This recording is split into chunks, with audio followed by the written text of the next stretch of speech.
Coucou tout le monde, j'espère que vous allez bien. Je vous retrouve aujourd'hui en vidéo pour vous présenter mes acquisitions livresques du mois d'août 2016. Et comment vous dire qu'une fois de plus, c'est le carnage. Donc voilà. Il y a beaucoup de livres numériques encore une fois et quelques livres papier. Donc on va commencer tout de suite avec les livres numériques qui sont la plus grosse partie. Comme ça ce sera une bonne chose de faite. Et petite précision, si vous me voyez encore une fois avec 4, 5, 6 vidéos, je sais pas, avec le même pull, c'est pas que je me lave pas ou que je me change pas, c'est tout simplement que là on est le mercredi 23 août et que j'en profite pour tourner plein de vidéos parce que j'ai plein de vidéos à vous faire et que sinon je ne vais plus m'en sortir, surtout que je suis en challenge personnel sur 11 jours à max de livres lus et que je fais des vlogs et je perds mon pull qui veut pas rester tranquille, donc voilà. Donc les livres numériques, le craquage a été en grosse partie aux éditions Rebelle qui jusqu'au 31 août voit tous ces titres one shot et les premiers tomes de ces séries à 99 centimes l'unité. Donc comment vous dire qu'à ce prix là je me suis pas fait prier. J'ai donc pris, et non, là encore une fois je vais les foutre deux par deux parce que sinon on va pas s'en sortir. Donc L'intrus et les silences de l'hiver. Après je vous avouerai que je n'ai pas noté les noms des auteurs sur mon carnet parce que sinon je ne m'en sors plus. Donc je vous mets les visuels et de toute façon dessus vous avez le nom des auteurs et c'est publié chez Rebelle Édition, donc vous pouvez les retrouver facilement. Et puis normalement sinon checker la barre d'infos, ils doivent y être. Ensuite on a Une semaine de 8 jours et Une parisienne au bout du monde. On a également Un plan d'enfer et Un manoir pour refuge le tome 1. On a Ticket pour l'enfer et Réminiscence le tome 1. On a le premier tome de Fitani et 6 mois sans toi. On a également Les Nécroparieurs et le premier tome de la malédiction de Nafara. On a ensuite Miroir et Lucie. Le premier tome de Légende et le premier tome des Marcheurs. On a Le Sycomore et le Miroir du temps. Le journal de Céleste et la disparue du Gévaudan. L'interphone ne fonctionne toujours pas et Julie. Je serai ton prince et enfant de l'ombre. En toute transparence et le tome 1 d'Eterna. Enrage-toi et Égrégore. Comme le tome 1 et Au creux de ma main tu n'es plus rien. Et les deux derniers chez Rebelle, il s'agit de À la recherche de Dracula et 4 saisons. Donc vous voyez, j'ai pris quand même 32 e-books chez Rebelle. Donc voilà. Bon, en même temps, ce prix-là, j'allais pas cracher dessus. J'ai également acheté 4 livres numériques aux éditions Nats Éditions qui, pareil, ont fait des promos au mois de juillet et au mois d'août sur une sélection de titres. Donc vous aviez tant et tant de titres à 1,99 € au mois de juillet. Et une liste de titres différents en août. Et donc en août, je me suis pris La course et l'enfer de l'ange, le tome 1. J'ai pris Nayati et je me suis pris la suite de Elia Meldin. Donc j'avais reçu le premier tome en service presse et que j'avais plutôt bien aimé. Et il me tarde de connaître la suite, donc voilà. Et donc ensuite, on passe à mes e-books de chez Livrebook, qui pareil a fait une petite OP tout au long de l'été. Donc je me suis pris À toi pour l'infini et Awen. Livre-cœur 2016 et Un seul jour. J'ai pris Dusk et Miss Fairchild. Et le dernier, il s'agit des aventures de Zordan, je sais pas comment on dit, le volume 1, qui a l'air complètement décalé, mais je suis pas sûre d'accrocher. Donc même si avec tous les tomes à 99 centimes, j'ai préféré prendre que le premier pour le moment. Tout que je crois qu'ils sont à 2 ou 3,99 en temps normal, donc au pire, c'est pas bien grave. Et le dernier livre numérique que j'ai acquéri, et tout simplement puisque c'est la fin de la commercialisation de la saga, le dernier jour pour les commander était en date du 15 août. Et que le livre est sorti je crois début juillet si je dis pas de bêtises. Donc j'avais déjà acheté le premier tome en e-book, donc je me suis pris la suite avant de ne plus la trouver. Et donc il s'agit de Dentelle et Ruban d'argent.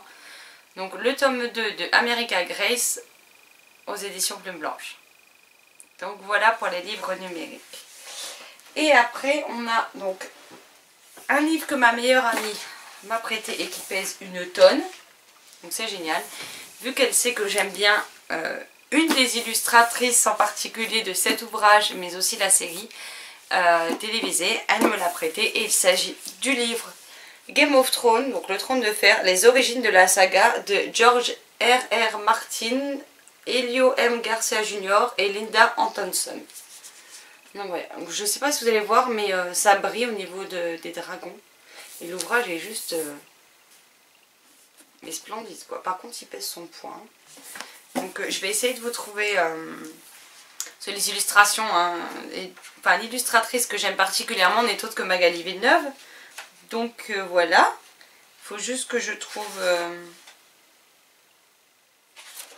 J'avais vu... je sais plus où c'était. Il n'y avait pas un index avec... En plus ce qui est bien, c'est que pour ceux qui commencent en larguer, vous avez les index des différentes familles avec les protagonistes aussi. Donc ça c'est super. Et comment j'ai vu que c'était celle... Ah bah justement, je suis bête.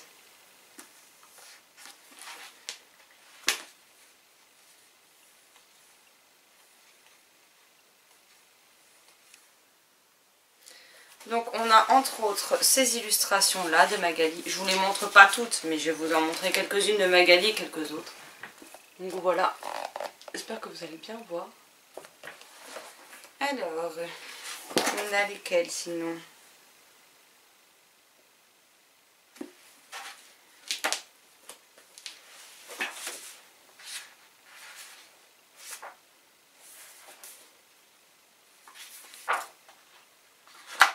On a aussi celles-ci qui sont de Magali.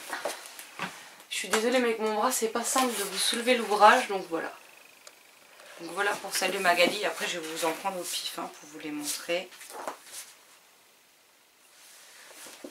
Donc on a celle-ci.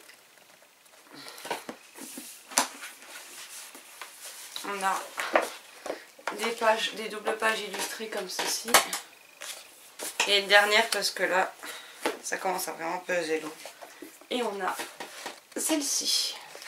Donc voilà, donc pour ceux qui se poseraient la question, l'ouvrage est à 39,95 € et il est publié chez Huggin et Munin. Donc voilà. Donc c'est un livre que je lui ai dit que je lirai pas d'une traite, hein, parce que clairement il faut se les enfiler, surtout que le texte, je sais pas si vous avez bien vu, mais c'est pas écrit non plus bien gros, donc voilà.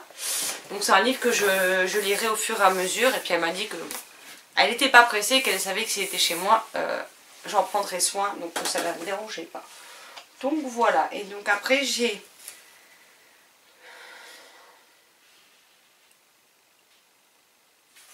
Et après j'ai 6 livres papier à vous présenter, et il y en a un que j'ai oublié là-bas, donc c'est génial. Donc on commence avec un gain concours que j'ai gagné sur le blog de Alice Neverland, que je remercie encore au passage. Et j'ai donc gagné une année là-bas, donc le tome 1 de Essa JFL, publié chez Hachette Roman. Donc voilà, le tome 2 est prévu pour cet automne, donc on verra déjà si celui-ci me plaît. Il fait un peu moins de 400 pages et il me tarde de le découvrir. On a également un livre que j'ai trouvé, que j'ai acheté d'occasion. Donc c'est un livre qui me faisait envie depuis un moment, mais plus moyen de me souvenir ni la maison d'édition, ni le nom de l'auteur. Et en fait, c'est en regardant une vidéo de Margot Liseuse que je me souvenais juste de la couverture. Et quand elle en a parlé, qu'elle a montré la couverture, je me suis dit, ah oui, c'est celui-ci. Et la manque de bol, il n'existe plus, il n'est plus édité. Donc j'ai été voir sur Price Minister et je l'ai payé 2 € je crois. Quelque chose comme ça, j'ai dû payer 1,80 €, 1,20 €, quelque chose comme ça. Et donc il s'agit de 0.4 de Mike A. Lancaster. Donc publié chez Nathan dans leur ancienne collection Blast, donc qui n'existe plus aujourd'hui. Et donc voilà, donc avec une couverture toute brillante.